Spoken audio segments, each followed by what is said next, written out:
पेड़ के किनारे एक ताजिर रहता था। वो मेहनती था, दयानतदार था और तिजारत के सहारे अपना और अपनी बेटियों का पेट पालता था। उसकी 3 बेटियां थी। 2 बड़ी बेटियां शक्ल सूरत में वाकई खूबसूरत थी, मगर उनकी खूबसूरती बस आईने तक महदूद थी। वो दिन का ज्यादातर वक्त कपड़ों की अलमारियों में झांकते, बाल सवाते और एक दूसरे से मुकाबला करते गुजार देती थी। देखो किंजा, क्या ये ड्रेस मुझ पर अच्छी लगेगी? नहीं, ये मुझ पर ज्यादा अच्छी लगेगी। लाओ इधर दो। मोहल्ले में अगर कोई नया लिबास पहन ले तो उनके चेहरों पर नागवारी आ जाती। देख लेना, आज भी सबकी नजर सिर्फ मुझ पर होगी। हाँ हाँ, अब जल्दी चलो वरना शादी की तकलीफ खत्म हो जाएगी। खूबसूरती जब मुझे देखे तो खुद शर्मा जाती है। वो खुद को सबसे बेहतर और बाकी सबको कमतर समझती थी। मैं जैसी भी हूँ, अपने बाबा की बेटी हूँ, बस यही काफी है। वो महक की बच्ची को देखा है कैसे हर वक्त बाबा बाबा करती रहती है। हमारे भी तो बाबा हैं वो। सबसे छोटी बेटी बिल्कुल मुख्तलिफ थी। सादा लिबास, खुले बाल और आंखों में अजीब सी गहराई। वो कम बोलती थी, मगर जो महसूस करती थी पूरे दिल से करती थी। सुबह वो बावर्ची खाने में सब्जियां काटती, लजीज पकवान बनाती। कभी बाजार जाती तो बुजुर्गों की मदद कर देती। अम्मा जान आए, मैं आपका सामान उठा लेती हूँ। आप मुझे बताएं कहाँ जाना है। और शाम को परिंदों के साथ खेलती। उसे चीजों से ज्यादा लम्हों से मोहब्बत थी। एक दिन बाप को दूर दराज मुल्क की तिजारत के लिए जाना पड़ा। घर में रवानगी की तैयारी थी, सामान बांधा जा रहा था। बेटियां अपने अपने ख्वाबों में खोई हुई थी। चलने से पहले बाप ने पूछा, बेटियों मैं तुम्हारे लिए क्या लेकर आऊं? पहली बेटी फौरन बोली, मेरे लिए कीमती जेवर लाइए, ऐसा जो सब कुछ चुका दे। दूसरी ने नाक सुकीरते हुए कहा, और मेरे लिए रेशमी कपड़े, खुशबुएं और नायाब सिंगार। बाप ने मुस्कुराकर सर हिला दिया। फिर उसकी नजर छोटी बेटी पर पड़ी जो चुपचाप दरवाजे के पास खड़ी थी। और तुम्हारे लिए क्या लेकर आऊं मेरी नन्ही शहजादी? अब्बा जान, अगर मुमकिन हो तो मेरे लिए फिनिस्ट रोशन बासा एक पर ले आइए। बाप चूक गया। ये कैसी चीज है बेटी? मैंने तो कभी ऐसा नाम नहीं सुना। लड़की ने नजरें झुका ली। मैं जानती हूँ ये अजीब सा है, मगर मेरा दिल बस यही चाहता है। अगर आपको कहीं मिल जाए तो मेरे लिए ले आइएगा। बाप सफर पर रवाना हो गया। रास्ते बदलते गए, दिन हफ्तों में और हफ्ते महीनों में बदलते रहे। वो कई मुल्कों में गया, रंग बिरंगे बाजार देखे, ऊंची आवाजों वाले सौदागर, खुशबुओं से भरे गली कूचे। उसने दोनों बड़ी बेटियों के तोहफे खरीद लिए थे, मगर फेनिस्ट का नाम कहीं सुना ही नहीं गया। मगर वो पंख जिसकी जिद छोटी बेटी के दिल में बसी थी कहीं मौजूद न था। मायूस दिल के साथ वो आखिरकार वापसी के लिए निकला। वापसी का रास्ता सुनसान था। इसी वीरानी में उसकी मुलाकात एक बूढ़े शख्स से हुई। लंबी सफेद दाढ़ी, आंखें जैसे वक्त से भी पुरानी और हाथ में लकड़ी की छिड़ी। बूढ़े ने उसे गौर से देखा और पूछा, किस तलाश में हो मुसाफिर? बाप ने दिल का बोझ हल्का करते हुए छोटी बेटी की ख्वाहिश सुना दी। बूढ़ा हल्का सा मुस्कुराया। उसने अपनी चादर के अंदर से एक अजीब सा पंख निकाला, चमकदार, नर्म, जैसे उसमें रोशनी सांस लेती हो। इसे जाकर खिड़की पर रख देना, बस बाकी सब खुद हो जाएगा। ये कहकर बूढ़ा शख्स वीरानी में यूं गुम हुआ जैसे कभी था ही नहीं। और बाप हैरत और खौफ के मिले जले एहसास के साथ उस पंख को थामे घर की तरफ बढ़ गया। कई दिनों बाद बाप आखिरकार घर पहुंचा। उसने सबसे पहले छोटी बेटी को पास बुलाया। बेटी, यही है फेनिस्ट रोशन बाज का पर, नर्म, हल्का और अजीब सी गर्मी लिए हुए। फिर उसने किंजा और रुबीना को भी उनके तोहफे दिए। Beautiful, thank you so much. तीनों अपने अपने तोहफों से खुश थी, मगर महक की खुशी कुछ ज्यादा थी। वो खुशी से उसे अपने सीने से लगाकर घूमती रही। सारा दिन वो पंख उसके साथ रहा। शाम ढुली तो उसने बड़ी एहतियात से पंख को अपनी खिड़की के पास रख दिया और खुद जाकर सो गई। रात गहरी हुई तो उसकी खिड़की हवा से खुली और फेनिस से रोशन बाज उसकी खिड़की पर आ बैठा। महक परों की आवाज से उठ गई। बाज ने उसे देखा तो बाज उड़कर फौरन अंदर आ बैठा। महक उसे देखकर बहुत खुश थी और वो उससे खूब बातें करने लगी। बातें करते करते अचानक वो आहिस्ता आहिस्ता एक खूबसूरत नौजवान में बदल गया। गहरे बाल, रोशन आंखें और चेहरा ऐसा जैसे रात की खामोशी ने खुद उसे तराशा हो। वही था फेनिस्ट रोशन बाज। वो दोनों खिड़की के पास बैठ गए। मध्यम चराग जल रहा था और बाहर रात खामोशी से सुन रही थी। अब हर रोज यही सब होने लगा। बाज रात को आता और सुबह होते ही उड़ जाता। वो बातें करते दिन भर की, ख्वाबों की। कभी फेनिस्ट मुस्कुराकर कहानियां सुनाता, कभी महक आहिस्ता आहिस्ता उसे अपने दिल के हाल बताती। फिर महक नर्म आवाज में गाना गाती, ऐसा गाना जो न किसी ने सिखाया था, न कभी पहले गाया गया था। वक्त के साथ महक ने महसूस किया कि जैसे जैसे दिन गुजरते जा रहे थे, फेनिस्ट ज्यादा देर तक इंसान की सूरत में रहने लगा था। वो हर रात आता, खामोशी से खिड़की पर उतरता। ओहो, तुम्हारी जाने का वक्त हो गया है मेरे फेनिस्ट। नहीं, बस थोड़ी देर और सुबह होने से पहले दोबारा बाज बनकर उड़ जाता। एक रात उसने नर्म मगर संजीदा आवाज में कहा, किसी को मेरे बारे में कुछ मत बताना, ना बहनों को ना किसी और को। अगर राज टूट गया तो मैं हमेशा के लिए तुम्हारी दुनिया से चला जाऊंगा। महक ने सर हिलाया। वो कुछ न बोली। काफी देर एक साथ वक्त गुजारने के बाद फिर दोबारा रोशन बाज बन गया और उड़ता हुआ दूर चला गया। महक ने अपने महबूब को जाते हुए देखा, खिड़की बंद की और आराम करने के लिए ले गई। कई रातों तक महक खामोशी से उसका इस्तकबाल करती रही, मगर एक रात उसकी जालिम बहनों को ये राज मालूम हो गया। वो तेजी से दौड़ी और जाकर बाप के सामने सारी हकीकत रख दी। बाप ने गहरी सांस लेकर कहा, तुम दोनों को महक के मामलात में दखल देने की कोई जरूरत नहीं। वो जो भी करे उसे तन्हा रहने दो।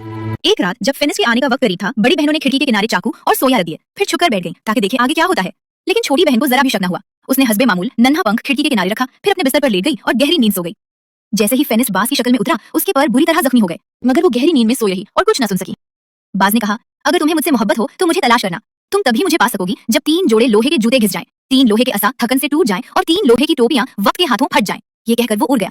आवाज पड़ते ही महक की आंख खुल गई। वो घबराकर बिस्तर से उठी और सीधी खिड़की की तरफ लगी, मगर तब तक बाज उड़ चुका था। वहां उसे सिर्फ खून के कतरे और चाकू बिखरे दिखाई दिए। ये मंजर देखकर महक फूट फूट कर रोने लगी और फौरन अपने बाप के पास पहुंची। उसने पूरा किस्सा सुनाया और इल्तिजा भरे लहजे में बोली, बाबा जान, मुझसे नाराज ना हो, मुझे अपनी राह पर जाने की इजाजत दे दीजिए। अगर किस्मत ने चाहा तो मैं जिंदा वापस लौट आऊंगी, लेकिन मैं नहीं जानती कि ये कितने अरसे में होगा। ताजिर अपनी लॉडली बेटी की जुदाई के ख्याल से दिल गिरफ्तार हो गया, मगर आखिरकार भारी दिल के साथ उसने उसे रुखसत होने की इजाजत दे दी। महक ने 3 जोड़ी लोहे के जूते, 3 लोहे के असा और 3 लोहे की टोपियां तैयार करवाई। फिर उसने दिल में एक ही अहद किया, फेनिस को ढूंढ कर ही वापस लौटना है।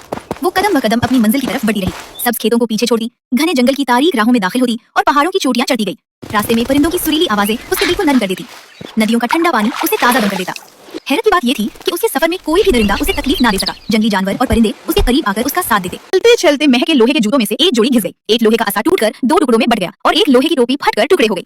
एक दिन वो जंगल के अंदर एक खुले मैदान में पहुंची। वहां उसने एक अजीब सी चीज देखी। एक छोटी झोपड़ी जो जैसे किसी जादू की गिरफ्त में हो, मुर्गी के पांव पर सवार होकर घूम रही थी।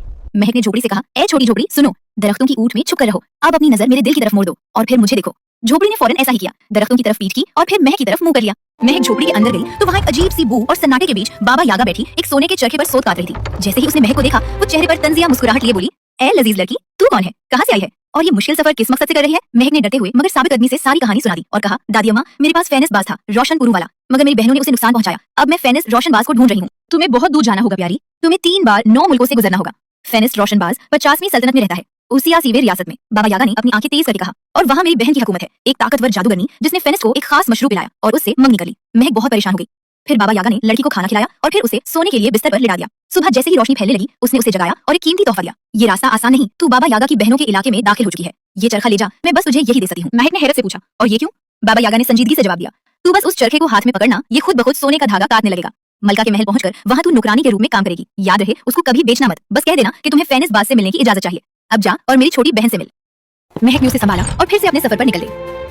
रास्ता और अजीब और घना था। वो डर तो रही थी, मगर उसके दिल में फेनिस को पाने की तड़प भी थी। आखिरकार महक एक टूटे पुल के पास पहुंची। पुल टूटा हुआ था और नीचे काला गहरा पानी बह रहा था। तभी उसका लोहे का असा, लोहे की टोपी और लोहे के जूतों का दूसरा जोड़ा भी छिल्ली छिल्ली हो गया। पुल के किनारे एक और बूढ़ी औरत, बाबा यागा की छोटी बहन मॉर्विन, खड़ी हुई थी।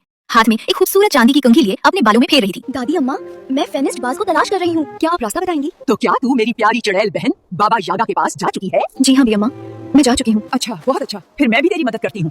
अगर तूने इस पुल को पार करना है तो खुद को ना देखना, ना संवारना। ये कंघी ले, मगर इसे सिर्फ आखिरी वक्त में इस्तेमाल करना। कोई इसे खरीदने आए तो मत बेचना। बस कहना तुझे फेनिस से मिलने दिया जाए। चल जा, मेरी मंझली बहन से जाकर मिल। उसने कंघी ली और सफर जारी रखा। वो चलती रही बना थके। आखिरकार उसके लोहे के जूतों की तीसरी जोड़ी भी घिस गई। तीसरा असा टूट गया और तीसरी लोहे की टोपी फट गई। एक छोटी झोपड़ी जो जैसे किसी जादू की गिरफ्त में हो। उसने फिर वही अल्फाज दोहराए, ए छोटी झोपड़ी सुनो, दरख्तों की ऊंट में छुप कर रहो। अब अपनी नजर मेरे दिल की तरफ मोड़ दो और फिर मुझे देखो। झोपड़ी ने फौरन ऐसा ही किया। दरख्तों की तरफ पीठ की और फिर महक की तरफ मुंह कर लिया। महक अंदर गई और वहाँ निमोरा बैठी थी, मौरी की मुंजली बहन। दादी अम्मा, मैं फेनिस बाज को तलाश कर रही हूँ और मॉर्विन अम्मा ने मुझे भेजा है। अच्छा, वही जिसकी शादी मेरी बहन से हो चुकी है, निमोरा ने कहा। उसने दोशीजा को खाना पीना दिया और उसे सोने के लिए बिस्तर पर लिटा दिया और सुबह जैसे ही रोशनी हुई, उसने उसे जगाया। एक सोने की प्याली जिसमें हीरे की गेंद थी दिया और सख्त, बहुत सख्त अंदाज में उसे हुक्म दिया, अगर कोई उसे खरीदना चाहे तो मत बेचना, कहना कि तुझे फेनिस बाज को देखने दिया जाए। महक ने निमोरा का शुक्रिया अदा किया और अपनी राह पर बढ़ गई। चंद कदम चलने के बाद उसने एक अजीब सी रोशनी महसूस की, जैसे जमीन के अंदर से कोई नर्म सी चमक उभरी। उसने फौरन अपनी आंखें बंद करके दुआ की और जब दोबारा आंखें खोले तो उसके सामने एक काला शेर खड़ा था। शेर ने हल्की मुस्कान के साथ कहा, डर मत महक, मैं तुम्हारी तलाश में आया हूँ। ये जादू मुझे यहाँ लाया है। उसने हैरत से पूछा, तुम्हें किसने बुलाया? वही ताकत जिसने तुम्हें रास्ता दिखाया था। जल्दी आओ, मेरी पेट पर चढ़ जाओ, मगर एक शर्त है, पीछे कभी मत देखना, वरना सब खत्म हो जाएगा। उसने एक लम्हे के लिए सोचा, मगर फिर उसने शेर की पीठ पर चढ़ना बेहतर समझा। जैसे ही वो पीठ पर बैठ गई, वो दोनों खुली खेतों, सरसब्ज मैदानों और रोशनी से भरे रास्तों को अबूर करते गए। रास्ते में हर जगह चांदनी की छोटी छोटी रोशनियों ने उनके पैरों के नीचे जादुई सितारों की तरह चमक पैदा की। कई दिनों के लंबे और थका देने वाले सफर के बाद आखिरकार वो लड़की एक अजीब जगह पर पहुंची। उसके सामने एक ऊंचे शीशे और सफेद पत्थरों से बना हुआ महल था। दरवाजे खुले थे, मगर अंदर खामोशी ऐसी जैसे वहाँ हंसी कभी दाखिल ही न हुई हो। महक ने हिम्मत जमा की और आहिस्ता आहिस्ता अंदर कदम रखे। महल के अंदर रेशमी पर्दे लग रहे थे, फर्श चमकदार था। उसी वक्त पर्दों के पीछे से एक औरत सामने आई। वो खूबसूरत थी, कीमती लिबास में मलबूस, और उसके अंदाज में गरूर साफ झलक रहा था और सर्द लहजे में बोली, तुम कौन हो और यहाँ क्यों आई हो? मैं काम की तलाश में आई हूँ, क्या आपको नौकरानी की जरूरत है? हाँ, जरूरत तो है। चलो ठीक है, तुम यहाँ काम कर सकती हो। और इस तरह वो इस महल की नौकरानी की तरह रख ली गई। महक ने रात होते ही अपने हीरो की गेंद और सोने की प्याली निकाली और कहने लगी, लुढ़क लुढ़क, हीरे की गेंद सोने की प्याली पर। तभी फेनिस बाज उसे दिखाई दिया और उसकी आंखों से आंसू रवा हो गए। मलका ने ये सुना और कहा, लड़की, अपनी हीरो की गेंद और सोने की प्याली मुझे फरोख्त कर दे। नहीं, ये फरोख्त के लिए नहीं है, मगर अगर आप मुझे फेनिस बाज को देखने दें तो आप उन्हें मुफ्त ले सकती हैं। मलका ने कुछ देर सोचा और फिर बोली, अच्छा ठीक है। मलका ने हीरे की गेंद और सोने की प्याली ले लिए और कमरे की तरफ दौड़ पड़ी और फेनिस के कपड़ों में एक जादुई पेंट ठोक दी ताकि वो ज्यादा गहरी नींद में सो जाए और उसे जगाया ना जा सके। फिर उसने खादमाओं को हुक्म दिया कि वो उसको महल में ले जाएं और उसके फिनिस्ट के पास पहुंचा दे। बाज गहरी नींद में सो रहा था और बहुत देर तक महक अपने महबूब पर हाथ फेरते हुए रोती रही। वो उसे हिलाने की कोशिश करती, मगर उसे जगाने का कोई तरीका न मिलता। सुबह हो गई, मगर वो उसे ना जगा सकी। मलका कमरे में वापस आई, महक को बताया कि अब जाने का वक्त हो गया है, और जब दरवाजा उसके पीछे बंद हो गया तो उसने पिन निकाल लिया। फेनिस फौरन उठ खड़ा हुआ और पूछने लगा, क्या यहाँ कोई आया था? मलका ने मकारी से जवाब दिया, नहीं, बिल्कुल नहीं, तुमने कोई ख्वाब देखा होगा। अगले दिन फिर वो सारा दिन काम करती रही और रात में उसने सोने का चरखा निकाला। वो चरखा खुद ब खुद सोने का धागा काटने लगा और वो कहती रही कि सोना काटो ताकि मेरा फेनिस बाज सुबह अपने चेहरे को साफ कर सके। मलका ने उसे देखा और कहा, ये मुझे बेच दो। महक बोली, बस मुझे एक रात फेनिस रोशनबाज को देखने दो, फिर मैं ये चरखा तुम्हें मुफ्त दे दूंगी। मलका ने रजामंदी जाहिर की और फिर उसने दोबारा फेनिस के कपड़ों में एक पिन ठोक दिया और महक अपने महबूब पर तल्ख रोती रही मगर उसे जगा न सकी। मैं आ गई हूँ जैसा तुमने कहा था फेनिस्ट। मैंने लोहे की जूतियों के 3 जोड़े घसा दिए, लोहे के 3 नसा तोड़ दिए और लोहे की 3 टोपियां फाड़ दी। अब तो उठ जाओ फेनिस्ट मेरे रोशनबाज। मगर फिनिस ने आंख न खोली। सुबह हुई, पर्दे हटे और औरत ने आकर कहा रात खत्म हो गई है। महक ने एक आखिरी नजर उसके चेहरे पर डाली और खामोशी से उठ गई। तीसरे दिन वो हर उम्मीद खोए हुए बैठ गई। फिनिस, मुझे तुम्हारे बालों में जूई तलाश करने दो। वो उसके सर की खोज करने के लिए बैठ गई और बालों में एक पिन ठोंक दी और वो फौरन गहरी नींद में जा गिरा। फिर उसने अपनी मुलाजमाओं को भेजा कि वो महक को अंदर लाएं। एक बार फिर हमारी महक अंदर आई, अपने महबूब को जगाने की कोशिश की, उसे गले लगाया, बोसा दिया और तल्ख आंसू बहाए, मगर वो जागा ना। उसे अचानक याद आया कि कंघी आखिर में इस्तेमाल करनी थी। उसने उसके बालों पर फेरना शुरू किया और इत्तेफाकन जादुई पिन पर हाथ पड़ा।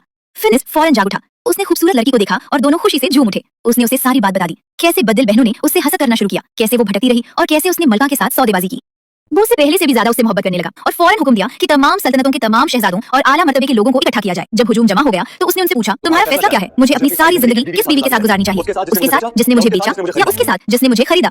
तमाम शहजादों और मुख्तलिफ मर्तबों के लोगों ने एक ही आवाज में फैसला किया कि उसे उसको इख्तियार करना चाहिए जिसने उसे खरीदा, और वो बीवी जिसने उसे बेचा उसे सूली पर लटकाया जाए। और यही कुछ फिनिस ने किया। फिनिस और महक वो जगह छोड़कर वापस अपने वतन लौट आए और वो बदजात बहनें महक उनसे दोबारा कभी न मिली और महक फिनिस के साथ खुशी से रहने लगी।